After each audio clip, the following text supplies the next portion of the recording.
Mirëmbrëma, është edicioni qendror i lajmeve në studio, tani jam me kolegun Harbi Alia. Mirëmbrëma Harbi. Ola, mirëmbrëma, zonja dhe zotrinja me Ola Brukon, më parë njojmë së bashku me titujt kryesorë.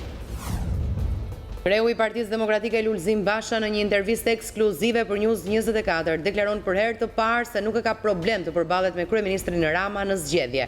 Lidhur me dialogun e munguar mazhorancë opozit, Basha tha se është qeveria ajo që ka abuzuar me vullnetin e opozitës, ndërsa për deputetët e rinj që janë sot në parlament, tha se nuk ka justifikime, por se janë një shans për reflektim. Shqipëria renditet në vendin e 82 në raportin Doing Business të Bankës Botërore, duke pësuar një rënje drastike krahasuar me vitin e kaluar. Sipas raportit, nga 10 indikatorët e marrë në studim, 9 janë në përkesim. Gjykata dënon ish deputeten Jorida Tabaku, e cila u padit për shpifje nga kryeministri Rama. Ish deputetja duhet të paguaj 300.000 lekë të reja dhe të përgënjeshtroj deklaratat e saj të një viti më parë, por Tabaku tha sot se nuk të riqet nga qëndrimi i saj. Qeveria parashikon të ngrejë në Shqipëri burgje private, ata do të vendosen në këtë burgje, duhet të mos jenë të dënuar më shumë se 5 vjet heqje lirie. Partia Socialiste dhe Partia Demokratike zhvillojnë tryeza të ndara për reformën zgjedhore. Damian Gjiknuri kërkoi që Partia Demokratike të dërgojë propozimet, ndërsa Gazbardhi nga Selia Blu tha se drafti i Partisë Demokratike po përgatitet. Shtetet e Bashkuara të Amerikës shpreh zhgënjimin për moshapjen e negociatave të Bashkimit Evropian me Shqipërinë dhe Maqedoninë e Veriut. I dërguari për Ballkanin Perëndimor Matthew Palmer u shpreh në Senat se ky vendim është një sinjal që dera për Bashkimin Evropian është mbyllur. 39 personat e gjetur të vdekur në një kamion në Britaninë e Madhe ishin të kombësisë kineze dhe kanë patur një vdekje të tmerrshme. Ata vdiqën pasi qëndruan 15 orë në ambientet frigoriferike të kamionit në -25 gradë Celsius. Kryeministri britanik u vendos kushte deputetëve mbi debatin që po zhvillohet për afatin e Brexit. Boris Johnson premton më shumë kohë për të debatuar mbi marrëveshjen me Bashkimin Evropian në parlament, me kushtin që të shkojnë në zgjedhje të përgjithshme në 12 dhjetor.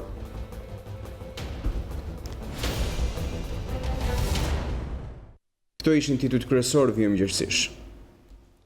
Kryetari i Partisë Demokratike Lulzim Basha në një intervistë ekskluzive për News24 deklaron për herë të parë se nuk e ka problem të përballet me kryeministrin Rama në zgjedhje.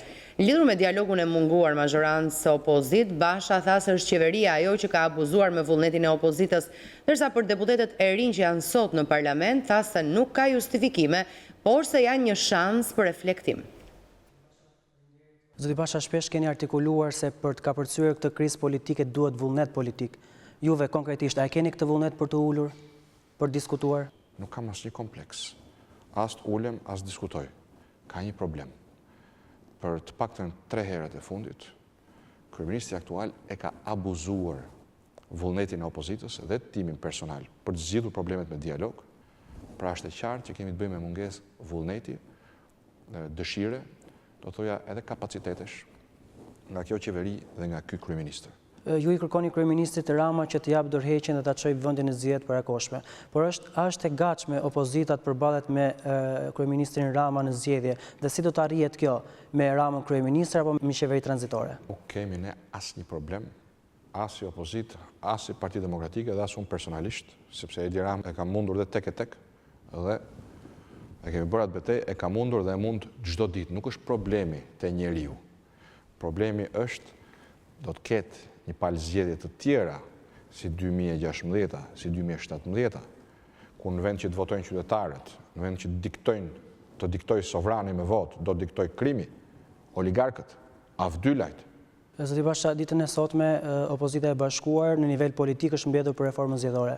Në ndjenjën tuaj, çfarë ka prodhuar ky takim mes ekspertësh dhe figurash politike? Zoti Bardhi dhe ekspertët e Partisë Demokratike, bashkë me ekspertët e partive tjera të koalicionit opozitar, të opozitës bashkuar, kanë vendosur piketat për 3 çështje kryesore që kanë të bëjnë me reformimin e partive politike, ligjin për partitë politike. Së dyti, problem shumë kryesor, do të thoja më kryesori i reformës, ndarja politikës nga krimi. Hapi tjetër ka të bëjë me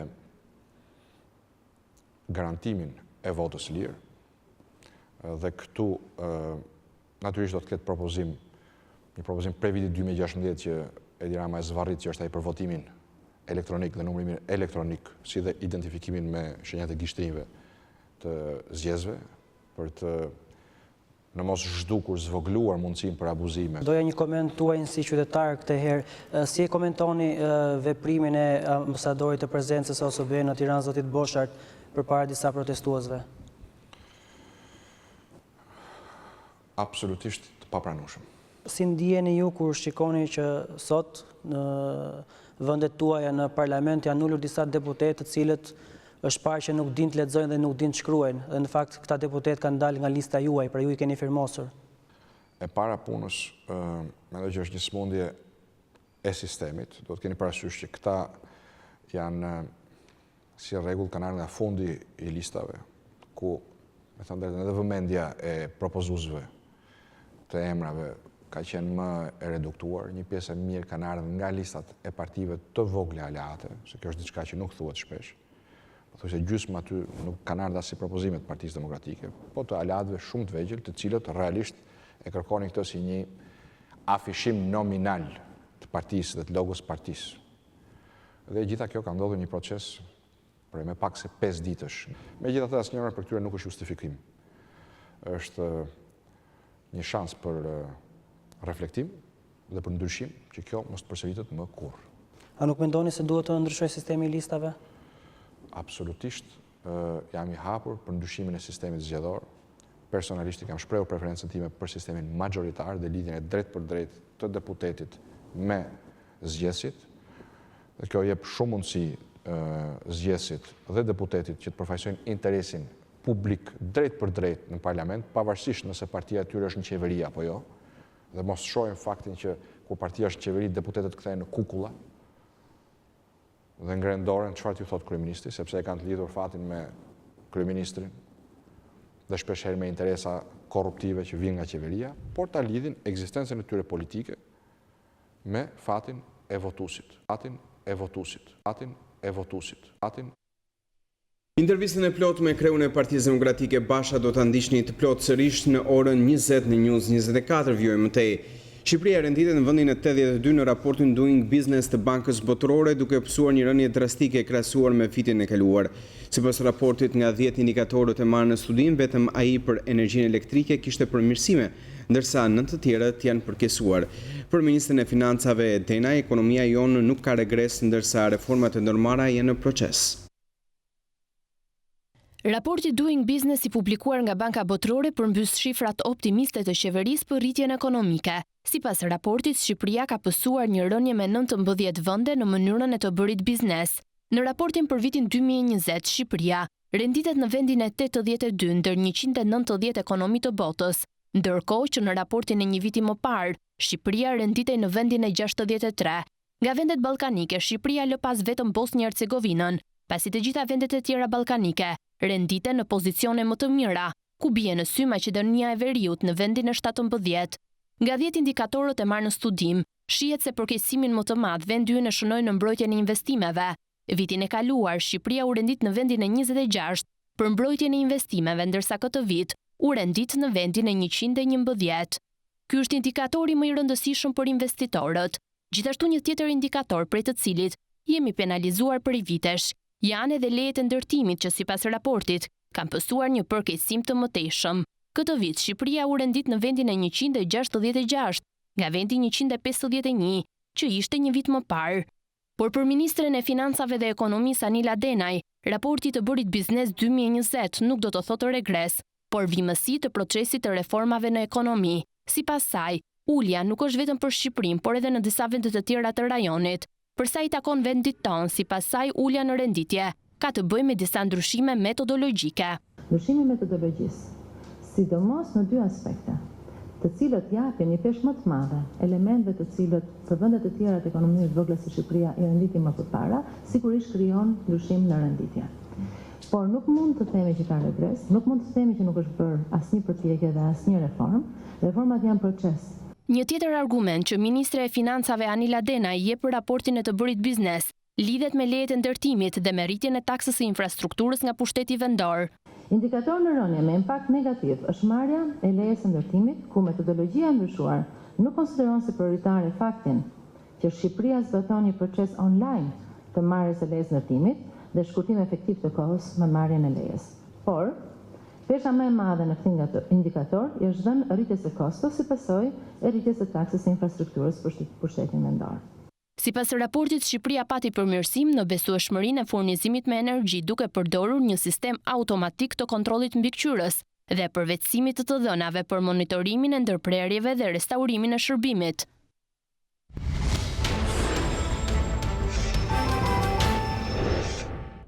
Shpallen në kërkim ndërkombëtar 4 persona të identifikuar si krerët e celulës terroriste iraniane që kishin planifikuar sulme ditën e Sultan Novruzit vitin e kaluar në Shqipëri.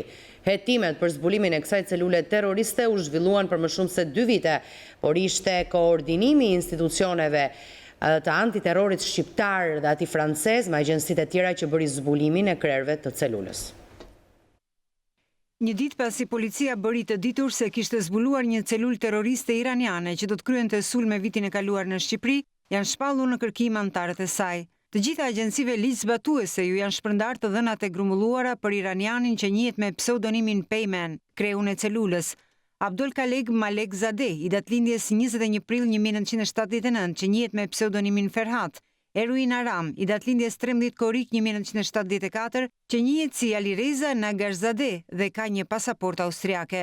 Në kërkim ndërkombëtar është shpallur dhe Abdul Selam Turgut, i ditëlindjes 27 maj 1967. Për të, policia ka dosje më të plot me të dhëna pasi në disa shtete ai ka qenë arrestuar për trafik lëndësh narkotike, së fundi në Turqi dhe Azerbajxhan.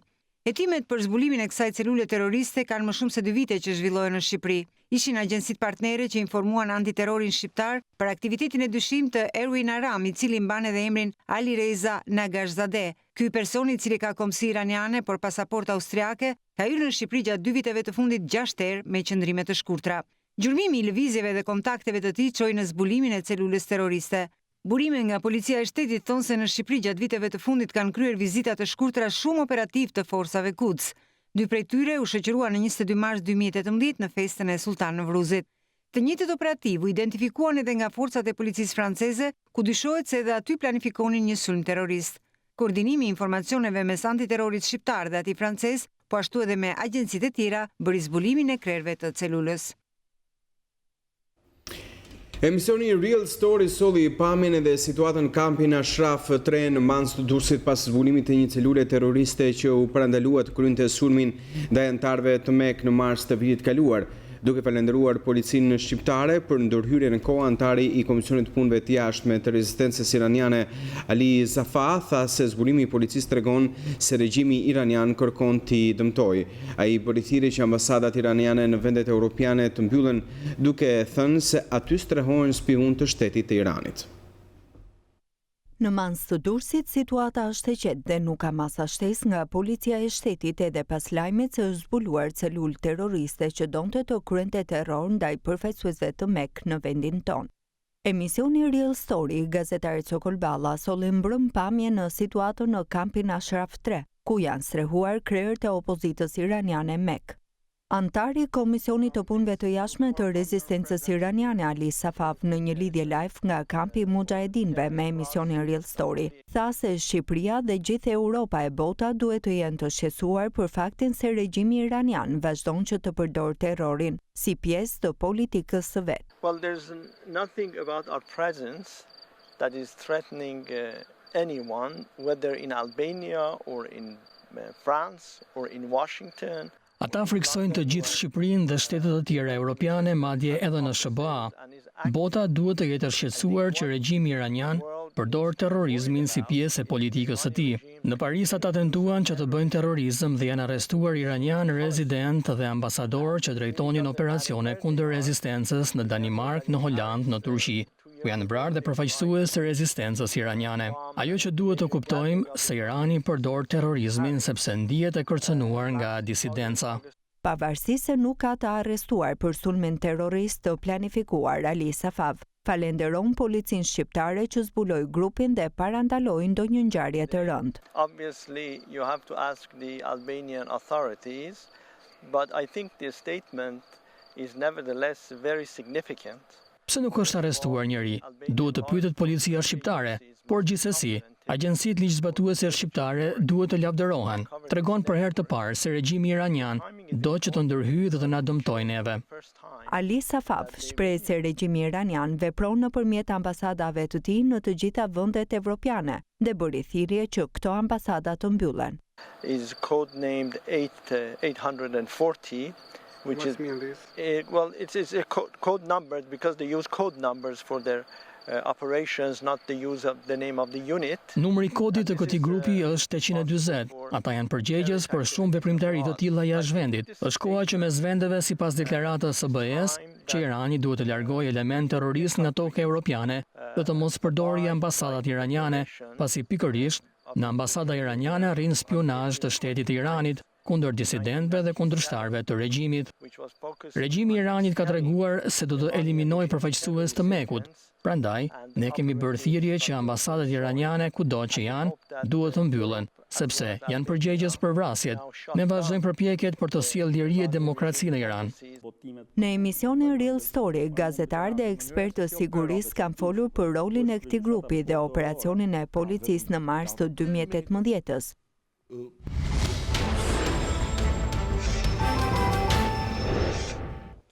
Shtetet e Bashkuara të Amerikës shprehin zhgënjimin për moshapjen e negociatave të antarësimit të Shqipërisë dhe Maqedonisë së Veriut në Bashkimin Evropian. I dërguari për Ballkanin Perëndimor Matthew Palmer u shpreh gjatë një seance të Komisionit të Jashtëm të Senatit se ky vendim dërgon sinjalin tek vendet e tjera se dera për në Bashkimin Evropian është mbyllur. Në një seancë të Komisionit të Jashtëm të Senatit Amerikan, i dërguari i posaçëm për Ballkanin Perëndimor Matthew Palmer shprehu zhgënjimin për moshapjen e negociatave nga Bashkimi Evropian me Shqipërinë dhe Maqedoninë e Veriut dhe bëri thirrje për rifillimin e bisedimeve mes Kosovës dhe Serbisë. We are profoundly disappointed. Ne jemi thellësisht të zhgënjur me dështimin e vendeve anëtare të BE-s për të miratuar hapjen e negociatave për antarësim me Maqedoninë e Veriut dhe Shqipërinë javën e kaluar në Bruksel. Megjithse ne nuk jemi antar të BE-s, jemi dakord me vlerësimin e Komisionit Evropian se të dyja vendet kanë bërë përparim të konsiderueshëm në reforma, deklaroi Palmer. Zyrtari amerikan tha se ky vendim dërgon sinjalin tek vendet e tjera se dera për në BE është mbyllur, rrezikon gërryrjen e besueshmërisë së BE-s dhe krijon një boshllëk udhëheqjeje që Rusia, Kina dhe të tjerë janë më së të gatshëm ta mbushin. Por për Palmer pasojat mund të jenë të ndjeshme edhe për perspektivën e bisedimeve Prishtinë-Beograd. Palmer tha se Shtetet e Bashkuara do të punojnë me vendet e Bashkimit Evropian për ta ndryshuar atë mesazh. Në seancë nuk u përmend ndonjë afat për një marrëveshje mes Kosovës dhe Serbisë.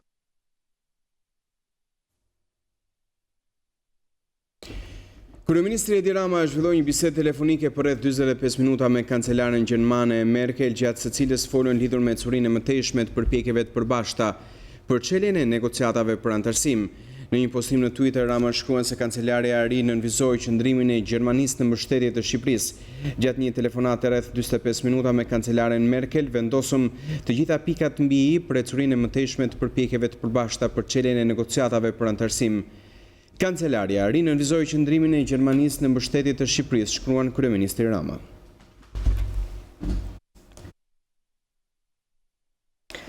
Parlamenti Evropian ka miratuar me shumicë votash rezolutën në mbështetje të hapjes së negociatave të Shqipërisë dhe Maqedonisë së Veriut me Bashkimin Evropian. Tauland Balla e cilësoi këtë vendim si një moment të rëndësishëm. Sipas tij, Parlamenti Evropian i ka dhënë historikisht Shqipërisë mbështetje në rrugën drejt antarësimit. Parlamenti Evropian ka miratuar me shumicë votash rezolutën për çeljen e negociatave të Shqipërisë dhe Maqedonisë së Veriut me Bashkimin Evropian. 412 nga 578 deputet të pranishëm të Parlamentit Evropian votuan rezolutën për fillimin e bisedimeve. Në rezolutë theksohet se të dyja vendet i kanë plotësuar kërkesat për nisjen e negociatave. Parlamenti shpreh zhgënjimin e thellë për mosrënien dakord për hapjen e negociatave me dy vendet e Ballkanit Perëndimor në samitin e 17-18 tetorit. Eurodeputetët shprehin keqardhjen për lëvizjen e Francës, Danimarkës dhe Holandës për të bllokuar vendimin dhe shprehen se Shqipëria dhe Maqedonia e Veriut kanë bërë përpjekje të konsiderueshme gjatë viteve të fundit dhe përputhen me kriteret e Bashkimit Evropian për të nisur bisedimet për antarësim, bëhet e ditur në tekstin e rezolutës. Gjithashtu, aty vlerësohen përpjekjet e Maqedonisë së Veriut për të zgjidhur çështjet e vështira bilaterale me vendet e saj fshinje dhe thuhet se eurodeputetët mirëpresin reformën në drejtësi në Shqipëri. Mosmarrja e një vendimi nga liderët e Bashkimit Evropian është një gabim strategjik që dëmton besueshmërinë ndaj Bashkimit Evropian dhe ju dërgon një mesazh negativ vendeve të tjera të mundshme kandidate. Kjo mund të lejojë gjithashtu aktorë të tjerë të huaj, aktivitetet e të cilëve mund të mos jenë në përputhje me vlerat dhe interesat e BE-s, të përfshihen më nga afër me Shqipërinë dhe Maqedoninë e Veriut. Reformimi i procesit të zgjerimit i mbrojtur nga disa vende nuk duhet të pengojë Shqipërinë dhe Maqedoninë e Veriut, të cilat tashmë plotësojnë kërkesat, për të vlerësuar në bazë të meritave të tyre dhe kritereve objektive, dhe jo të gjykohen nga agjendat politike të brendshme në vendet e tjera, thuhet në tekst. Gjithashtu aty nënvizohet se tashmë është koha të hapen negociatat. Eurodeputetët ju bëjnë thirrje vendeve të Bashkimit Evropian të veprojnë me përgjegjshmëri në lidhje me Shqipërinë dhe Maqedoninë e Veriut dhe të ndërmarrin një vendim pozitiv në takimin e ardhshëm. Shumë i nderuar, tisha sot në seancën plenare të Parlamentit Evropian, teksa më shumë se 3/4 të deputetëve të pranishëm miratuan rezolutën pro fillimit të bisedimeve për antarësim mes Bashkimit Evropian me Shqipërinë dhe Maqedoninë e Veriut. Ky është një moment i rëndësishëm i mbështetjes që Parlamenti Evropian historikisht i ka dhënë rrugës sonë evropiane. Jorida Tabaku shpallet fajtore për shpifje nga gjykata pas një badije nga kryeministri i vendit Edi Rama. Gjykata e dënoi Tabakun me 300.000 lekë gjob dhe detyron të përgënjeshtrojë deklaratën e saj të një viti më parë lidhur me ligjin për lojrat e fatit. Po sipas këtij vendimi Tabaku duhet paguajë shpenzimet e gjyqit. Një vit më parë, në 25 tetor, Tabaku deklaroi se me ligjin e vitit 2015 Edi Rama detyron pikat e basteve të bëjnë pagesën e mirëmbajtjes së sistemit në shtet, jo te kompania koncesionare. Kjo do të thotë se sa më shumë pika bastesh të operojnë në Shqipëri, aq më i madh është fitimi i kompanisë koncesionare, që zyrtarisht operon në emër të ortakut të vllajt të kryeministrit, tha Tabaku, rreth një vit më parë. Në një reagim në Facebook, Jorida Tabaku shpreh se i qëndron deklaratave deri në fund dhe nuk ka asnjë tërheqje. Nuk lutem nga vendimet e gjykatave dhe gjyqtarëve nën presionin e vettingut apo fjalëve politike që marrin vendime politike. Kjo është një betejë që më bën më të fortë dhe më të bindur në luftën kundër padrejtësive dhe drejtësisë që komandohet nga qeveria, shkroi Tabaku në Facebookun e saj. Në draftin e ri për të drejtat dhe trajtimin e të dënuarve me burgim dhe të barapurgosturve është parashikuar edhe ngritja e burgjeve private. Sipas projektligjit miratuar nga Këshilli i Ministrave, ata që do të vendosen në burgjet private duhet të mos jenë të dënuar me më shumë se 5 vjet heqje lirie. Qeveria miraton projektligjin që parashikon ngritjen e burgjeve private në Shqipëri. Drafti u miratua në mbledhjen e së mërkurës së Këshillit të Ministrave dhe pritet t'i kalojë Parlamentit për diskutim. Në nenet 15 dhe 16 të projektligjit përcaktohet funksionimi i institucioneve të vuajtjes së dënimit. Institucionet e ekzekutimit të vendimeve penale janë publike dhe private. Këshilli i Ministrave përcakton rregullat për funksionimin, administrimin, kontraktimin dhe rregullat që përcaktojnë elementet e sigurisë në institucionet private të ekzekutimit të vendimeve penale, thuhet në nenin 15 të projektligjit. Sipas draftit të qeverisë, të dënuarit që do të vendosen në burgjet private duhet të mos jenë të dënuar me më shumë se 5 vjet heqje lirie. Gjithashtu në draft theksohet se nuk mund të kryejnë dënimin në këto burgje ata të dënuar që me vendim të gjykatave janë caktuar në institucionet e sigurisë së lartë. Por ndërsa Shqipëria përgatitet të ngrejë burgjet private, në Shtetet e Bashkuara të Amerikës ato janë mbyllur që në vitin 2016. 3 vite më parë, Departamenti Amerikan i Drejtësisë njoftoi mbylljen e plotë të burgjeve private për të burgosurit federal, për shkak të problemeve të hasura në këto institucione. Sipas një raporti të inspektorëve amerikanë, në burgjet private ka patur numër të lartë të incidenteve të dhunshme, krahasuar me ato publike që menaxhohen nga qeveria. NATO mund të ndërtojë bazën e saj detare në Shqipëri, bëhet fjalë për Pashalimanin, bazën më të rëndësishme detare në vendin tonë, e cila mund përdoret nga Aleanca e Atlantikut Veriut si një bazë edhe si baza e Kuçovës. Pas bazës ajrore në Kuçov, NATO mund të ndërtojë bazën e saj detare në Shqipëri. Bëhet fjalë për Pashalimanin, bazën më të rëndësishme detare në vendin tonë, e cila mund të përdoret nga Aleanca e Atlantikut të Veriut, ku vitin tjetër pritet të nisin punimet për bazën e re ajrore. Burime nga Ministria e Mbrojtjes thanë se pas ofertës së paraqitur pak muaj më parë gjatë vizitës së saj në Pentagon, Ministra e Mbrojtjes Olta Gjaçka ka shprehur gatishmërinë e vendit tonë për të vënë në dispozicion të NATO-s bazën e Pashalimani dhe punimet mund të nisin brenda vitit 2025. Sipas të njëjtave burime, Ministria Gjaçka disa ditë më parë është drejtuar përmes një letre zyrtare komandantit të Komandës Supreme për Europën, generalit amerikan Dodd Walters, ku i parashtron edhe planin e qeverisë shqiptare për modernizimin e bazës detare të Pashalimanit, me qëllim përdorimin e saj nga Aleanca.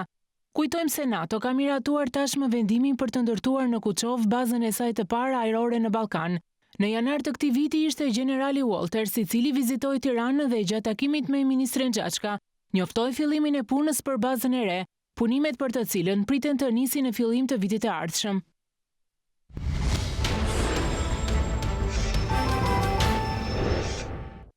Edhe pse të ndarë, opozita jashtë parlamentare dhe deputetët në Komisionin Parlamentar ka nisur konkretisht punën mbi reformën zgjedhore. Për opozitën e bashkuar tashmë është gati mekanizmi i bashkëpunimit mes palëve, lëvizje të cilën mazhoranca dhe opozita parlamentare ka mirëpritur. Në të njëjtën orë por të ndarë, ligjvënësit në kryesinë e kuvendit dhe grupi i opozitës së bashkuar në selinë e Partisë Demokratike ulën në tryezë për të diskutuar mbi reformën zgjedhore. Gazmend Bardhi, sekretari i përgjithshëm i Partisë Demokratike, tha pas mbledhjes në Selim Blu se tashmë është gati mekanizmi për të bashkëpunuar me palën tjetër mbi ndryshimet në kodin zgjedhor. Ne kemi propozuar palës tjetër një mekanizëm për të angazhuar bashkarisht në përmbylljen apo përmbushjen me sukses të një nga kushteve për hapjet e negociatave. Reforma zgjedhore, por jo thjesht reformë zgjedhore e miratuar në letër, por një reformë e vërtet zgjedhore është kusht për hapjen e negociatave. Për këtë arsye, ne kemi propozuar një mekanizëm për të bashkëpunuar me palën tjetër. Rreth 30 minuta më pas, bashkëkryetari socialist i Komisionit të Reformës Zgjedhore Damian Gjiknuri mirëpriti angazhimin e opozitës jashtë parlamentare. Në të njëjtën frymë ishte edhe homologja e tij Rudina Hajdari. Nëse ata do të përgatisin draftet të tyre, opinionet të tyre, duke dhënë dhe OSBE-s dhe jo ne në mënyrë drejt për drejt, ne natyrshëm do kemi mundësi t'i marrim, t'i trajtojmë dhe në fundit mund të jetë një mënyrë shumë e mirë pa qenë direkt në komunikim, meqense ekziston një lloj kompleksi i tillë. Ne do bëjmë çmos që çdo propozim i Partisë Demokratike, i grupit tyre, i cili është në përputhje me rekomandimet e OSBE-ut, ne do t'i marrim parasysh. Opozita jashtë parlamentit vendosi të mos vi dhe të bëj një mbledhje tjetër paralele, e cila në mënyrë deri diku virtuale ajo u mundua të jepte propozimet e saj dhe ne do t'i konsiderojmë, patjetër do t'i marrim parasysh të gjitha rekomandimet që ajo jep. Në mbledhjen e Komisionit të Posaçëm Parlamentar u diskutuan propozimet e ekspertëve. Gjiknuri evidentoi si tepër esencial propozimin për kompetencën që do të jepet Komisionit Qendror të Zgjedhjeve, që mund të vendosë ndalimin e aktiviteteve të institucioneve shtetërore për gjatë 6 muajve para zgjedhjeve, nëse vlerëson se keq përdoren burimet shtetërore. Është një komision qendror i zgjedhjeve i cili vendos nëse do të konsiderohet aktivitet me përmbajtje politike elektorale ose jo, duke kthyer de facto qeverin gati si një qeveri e gjysmë teknike, do të thoja, sepse ndalohet për 6 muaj përpara zgjedhjeve aktiviteti i mirëfill politik, ajo që presupozohet nga njerë të quhet si avantazhi që ka gjithmonë forca në pushtet nëpërmjet qeverisë që krijon përpara zgjedhjeve. Rudina Hajdari qëndron stoik në pozicionin se nuk do të votohet asnjë reformë pa ndryshimin e sistemit zgjedhor. Në asnjë moment, unë si bashkëkryetare e Komisionit të Reformës Zgjedhore nuk do miratoj gjë absolutisht as në parim në lidhje me këto rekomandime deri në momenti që ne të kemi një propozim konkret për ndryshimin e sistemit. Pra, ne duam që këto dy proceset e ecin në mënyrë paralele dhe nuk ka për të patur në asnjë moment asnjë reformë zgjedhore me 2 faza, as me 3 faza, as me 10 faza. Javën e ardhshëm Komisioni i Posaçëm Parlamentar do të thrasë një tryezë të gjerë për të diskutuar propozimet e bllokut të parë të reformës. Ndërkohë, ndryshimet që lidhen me depolitizimin e komisioneve zgjedhore do të shtrohen për diskutim në mbledhjet e muajit nëntor. Gratë që banojnë unazën e re dolën ditën e sotme në protestë në kryeqytet kundër ambasadorit të OSBE-s Bern Boshart pas gjestit fyes që ai bëri ndaj protestuesve të unazës së re. Duke ju treguar gishtin me pankartën duar, gratë kërkuan që Boshar të largohet nga Shqipëria. Ato mblodhen jashtë godinës ku po zhvilloi konferenca mesdhetare e OSBE-s. Pas gjestit ndaj banorëve të Unazës, ambasadori Boshar kërkoi ndjes.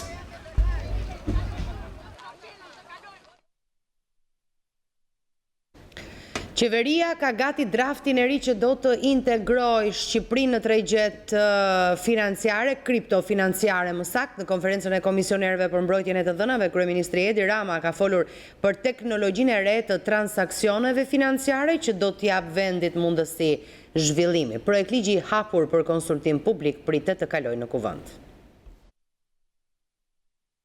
Qeveria ka hapur për konsultim publik një ligj të ri për tregjet financiare bazuar në zhvillimet më të fundit teknologjike, siç është edhe ajo e blockchain. Sipas kryeministrit Edi Rama, përmes kësaj teknologjie u jepet mundësia sistemeve që në të ardhmen të kenë një efikasitet dhe siguri më të lartë.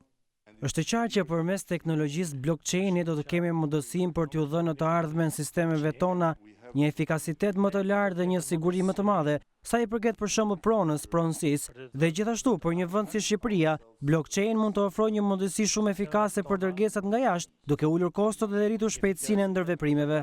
Pavarësisht se këto teknologji shihen si ndërmarrje të guximshme nga një vend si Shqipëria, kreu i qeverisë foli edhe për përdorimin e monedhave kripto, por që sipas tij për këtë do të nevojitet një kuadër ligjor. Ne po përpiqemi gjithashtu të hapemi për përdorimin e monedhave kripto, por në një kuadro të rregulluar. Askush s'e ka bërë akoma. Mundësi që ofron teknologji janë të pafundme. Ne kemi hapur një rrugë të re mundësish për zhvillimin e vendit tonë. Kryeministri Edi Rama ka folur për teknologjinë e re të tregjeve financiare në konferencën e 41 ndërkombëtare të komisionerëve për mbrojtjen e të dhënave, që po mbahet këto ditë në Shqipëri.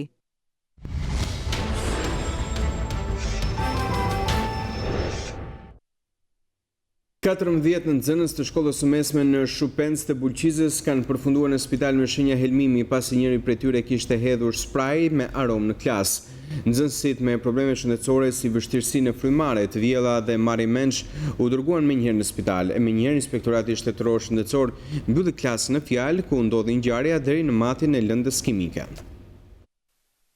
Loja me një sprajt me arom ka shkaktuar helmimin e 14 nxënësve në shkollën e mesme Rifat Manjani në Shupens të Bulqizës. 14 nxënës përfunduar në spitalin e Bulqizës me shenja helmimi. Sipas policisë, nxënësit u helmuan pasi njëri prej tyre hodhi spraj me arom në klasë. Prindërit thonë se fëmijët kanë shfaqur probleme shëndetësore si vështirësi në frymarrje, të vjella dhe marrje mendsh. Kërkun vllajin tim telefon se është shofer ambulance. Ka kalu me shpejtësi, jam interesu, kam shku ke shkolla, më thanë që në helmu. Të dy fëmijët të dy vëllezërve janë jashtë rrezikut, i kemi kalu nga reanimacionin e pavjen. Kur e fut mbrana, kanë gjuni herë të keqe. Ka i mësuesja ka dhënë komplet orën, edhe ka ik, kur ka hyrë tjetra mësuese, këto ka ngel fëmijët. Një prej nxënësve ndodhet në gjendje më të rëndë dhe u dërgua me helikopter drejt Tiranës për mjekim më të specializuar. Drejtori i Spitalit të Bulqizës, Artan Bitri, thotë se gjendja e pacientëve është e stabilizuar. Të gjithë doktorët janë të pranishëm tu, kanë bërë të gjithë protokollin mjekësor e kanë zhvilluar me përpikmëri dhe goca është stabilizuar pak, po ne për specializim më të mirë ose një drejtim më të mirë e çojmë në Tiranë. Inspektorati Shtetëror Shëndetësor ka marrë vendim të ndërmjetën për mbyllje të klasës deri në matjen e lëndës kimike në ambientet e saj, nga ana e Institutit të Shëndetit Publik. Ligji i posaçëm i apelimit ka shkarkuar nga detyra gjyqtarin e gjykatës administrative të apelit Artur Malaj. Gjyqtari Malaj kaloi fazën e parë të vettingut, por kjo nuk ka mjaftuar për të nisur punën si gjyqtar pasi KPA nga shqyrtimi dhe hetimi mbi veprimtarinë e tij ka konfirmuar se ai ka kontradikta të forta në deklarimet pasurore. Trupi gjykues bazuar në nenin D, pikat 1 dhe 3 të aneksit kushtetutës, neni 61 pikat 3, si dhe neni 66 pikat 1 shkronja B të ligjit 84/2016, për rikërsimin kalimtar të gjyqtarëve dhe prokurorëve në Republikën e Shqipërisë vendosin ndryshimin e vendimit numër 62 të datës 3 gusht 2018 Komisionit të Pavarur të Kualifikimit dhe shkarkimin nga detyrat të subjektit rikërsimit Artur Malaj. Ky vendim është përfundimtar dhe ka efekt menjëhershëm, ku shpall sot më 24 tetor 2019 në Tiranë. Gjykata e apelit lan fuqi vendimin e shkallës së parë për arrest në Burg në mungesën e Gentian Malindit, i akuzuar me 137 kg kokaini nisur nga Ekuadori dhe që u zvendësuan me oriz nga forcat e policisë. Tani mbaroi seanca për vlerësim mase, atje kishim kundërshtuar në gjykatën e apelit krimeve të rënda në lidhje me Gentian Malindit, që është dhe djali im edhe i mbrojtë edhe që e mbrojt unë.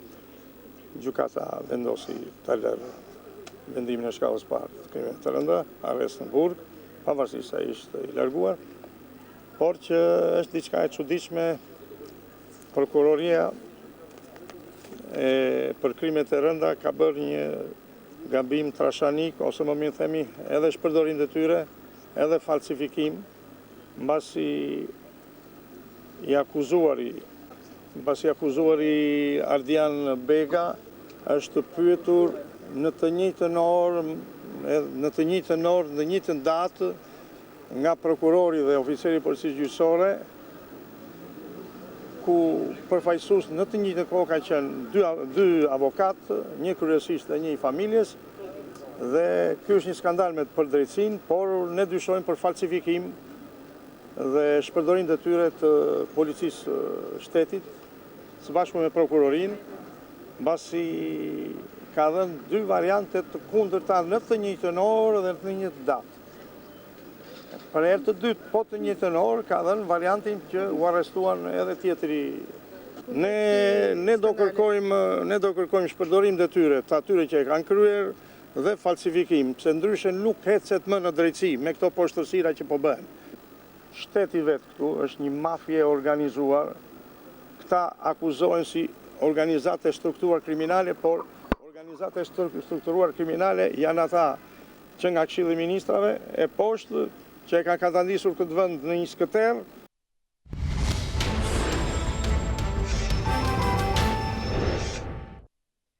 Persona që vuajnë nga sindroma Down dhe familjare edukator të tyre protestuan sot përpara kryeministrisë. Shkaki i protestës janë bërë ndryshimet në ligj për aftësinë e kufizuar, që konsiderohen në kundërshtim me konventën e OKB-s. Por sipas Ministrisë së Shëndetësisë, reforma e nisur nuk prek statuset e personave me aftësi të kufizuar që i kanë fituar tashmë, si dhe synon rregullimin e pagesave dhe shërbimeve për këtë kategori në përputhje me ligjet ndërkombëtare. Fëmijët e rritur me sindromën Down, familjar të tyre si dhe edukatore aktivistë të shoqërisë civile, janë të buar në orët e paradites para kryeministrisë. Me pangarta në duar ku shkruaj stop diskriminimit, duam shërbime dhe arsim cilësor, asgjë për ne pa ne. Protestuesit i bën thirrje qeverisë të rishikojë legjislacionin për aftësinë e kufizuar, si dhe reformën e nisur së fundi që sipas tyre po shkel hapur të drejtat dhe liritë e personave pak, si dhe vetë konventën e OKB-s dhe statuset aftësisë së kufizuar. Ne nuk duam që të ketë vendime të marra pa transparencë. Reforma sjell një lloj miksimi mes pagesës dhe shërbimeve. Në këtë moment ne po flasim që në Shqipëri nuk ka shërbime. Pra ne kuptojmë që ka një ngërç në këtë moment dhe nuk mund të prekim pagesën e aftësisë kufizuar, e cila për shumë familje është e vetmja pagesë që mbajnë edhe për të jetuar. Sipas fondacionit Down Syndrome Albania, zyrtarisht janë rreth 650 persona të prekur nga kjo sindrom, por se shifra reale mendohet të jetë shumë më e madhe. Çfarë do të ndodhë me këtë fëmijë, pasi unë të mos jem?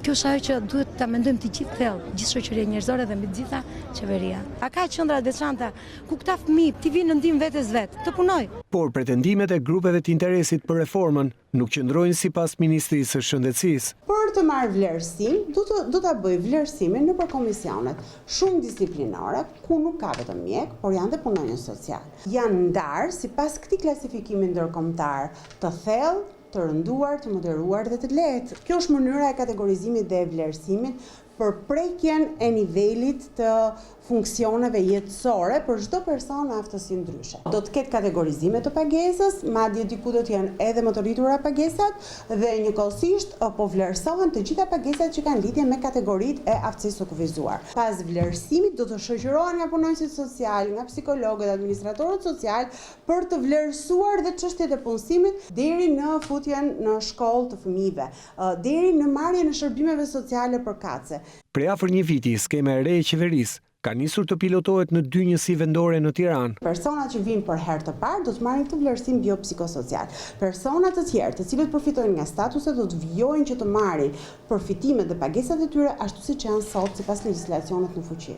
Por nëse në Tiranë ekzistojnë shumë nga shërbimet dhe qendrat e specializuara për personat me aftësi të kufizuar, ato nuk ekzistojnë thuajse fare në periferi. Jashtë Tirane, kjo reformë nuk do të shtrihet për momentin, është një reformë e cila po bëhet dhe do të shtrihet në Tiranë, ku edhe shërbimet janë më të shumta. E ndërsa qeveria garanton suksesin e reformës së nisur në skemën e shërbimeve për personat me aftësi të kufizuar, Organizata e Kombeve të Bashkuara ka dalë në konkluzionin se baza ligjore ndryshuar që prej vitit 2013 dhe në vijim bie në kundërshtim me shumë pikat konventës ndërkombëtare për personat me aftësi të kufizuar, të ratifikuar dhe nga vendi ynë.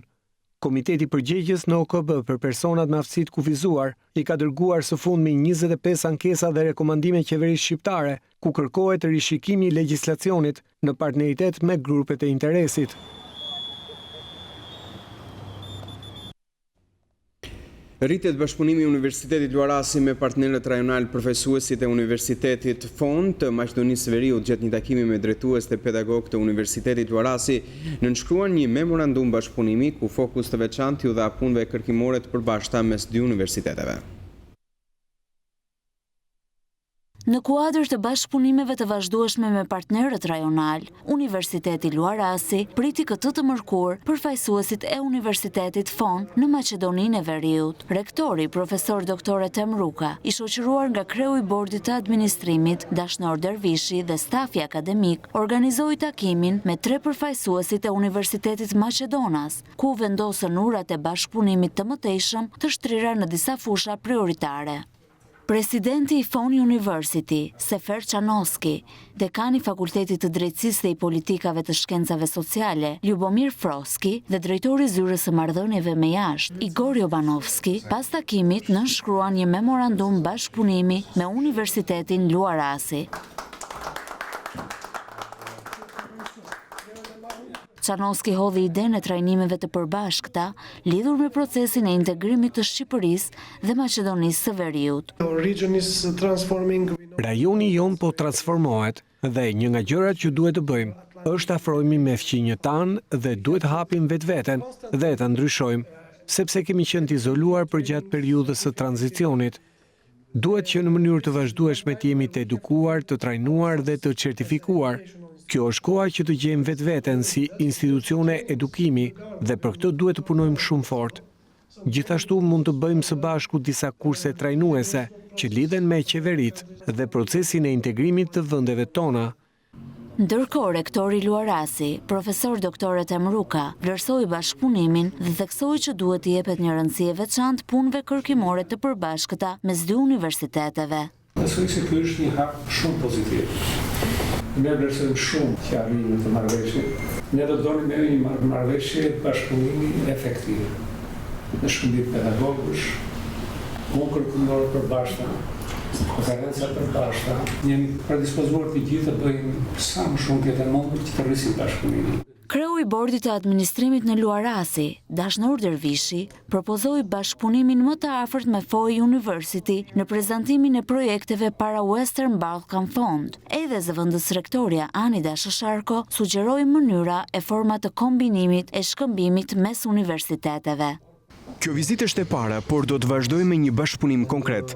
Në fund të këtij muaji, Luarasi do të dërgojë propozimet pranë Western Balkan Fund, që është i lokalizuar në Tiranë. Çdo vend i rajonit ton do të aplikojë për thirrjen që do të hap zyrtarisht ky fond dhe mund të shikojmë opsionin e bashkëpunimit dhe aplikimit së bashku të universiteteve tona. Mund të prezantojmë idet si një ekip i vetëm.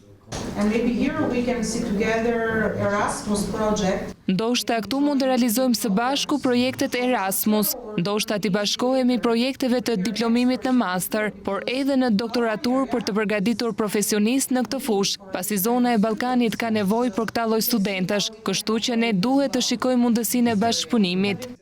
Dekani Fakultetit të Drejtësisë dhe i Politikave të Shkencave Sociale, Ljubomir Froski, dhe drejtori Marrëdhënieve me Jashtë, Jobanovski, i dhanë rëndësi edhe bashkëpunimit në programet e përbashkëta, master dhe doktoratur.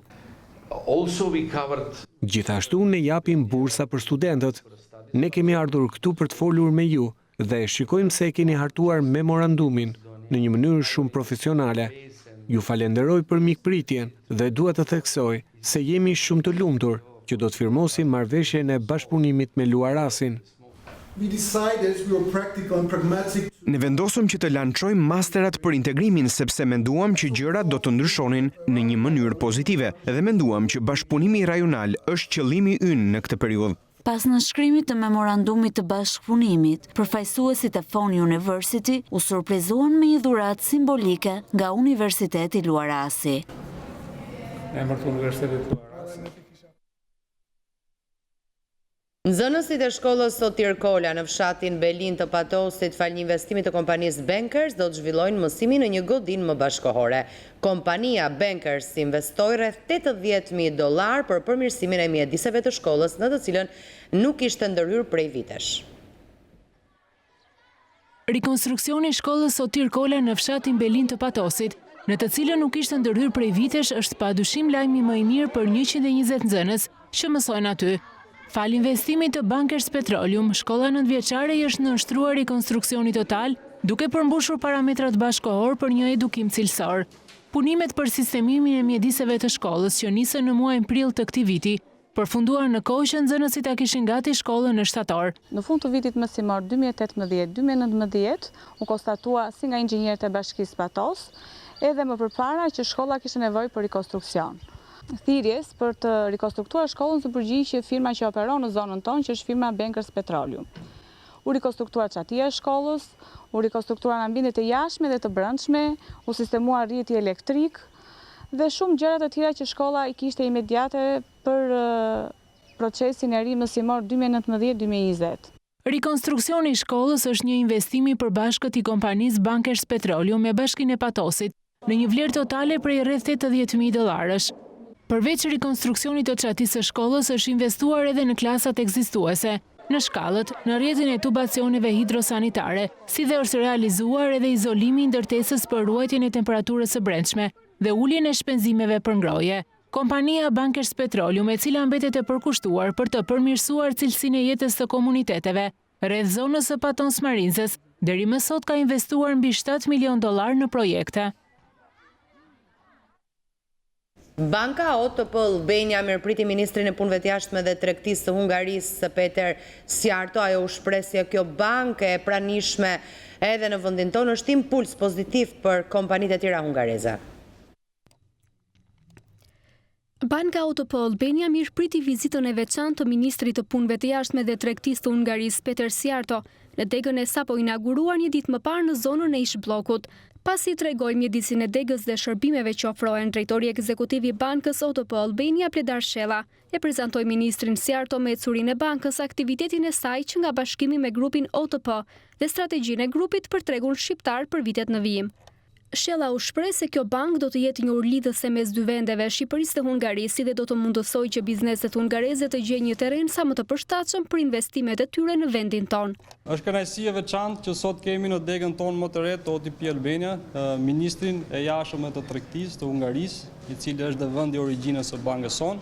Është shumë shpresdhënëse edhe për marrëdhënien midis dy vendeve, Hungarisë dhe Shqipërisë, që OTP Group është në Shqipëri. Shpresojmë që OTP Group, një bankë që është lider në Evropën qendrore dhe juglindore në 12 vende dhe në të cilën prej vendeve që është bankat kryesore në këto vende, me ardhmën në Shqipëri ka ambicie të mëdha, po këto ambicie përveç se në sektorin të bankar të shoqërohen dhe me ardhmën e sa më shumë investitorëve hungaresë. Patjetër që banka jonë do të jetë si një urlidhëse midis Shqipërisë dhe Hungarisë dhe për të mundësuar që këto biznese të gjejnë një terren sa më të përshtatshëm për investimet e tyre në Shqipëri. Ndërkohë, ministri i punëve të jashtme dhe tregtisë të Hungarisë Peter Siarto shprehu vlerësim për bankën OTP si dhe ndau besimin e tij për ndikimin pozitiv të këtij grupi, kudo ku ai gjendet dhe investon. Ne jemi shumë krenar që OTP Bank është prezente edhe në Shqipëri. OTP Bank nuk është vetëm banka kryesore në Hungari, por është gjithashtu edhe një prej kompanive kryesore. Në të gjitha vendet ku OTP Bank ka shtuar prezencën e saj, ka patur një ndikim pozitiv në marrëdhëniet ekonomike të atij vendi. Kompanitë hungareze padyshime shikojnë praninë e OTP Bank në një vend si një çështje besueshmërie. Nëse shohin që banka e tyre është e pranishme në një treg të caktuar, ata do të jenë më tepër entuziastë dhe më të inkurajuar për të investuar në këtë treg. Për Hungarinë është jashtëzakonisht e rëndësishme që të krijohet një bashkëpunim më i mirë me vendet e Ballkanit Perëndimor.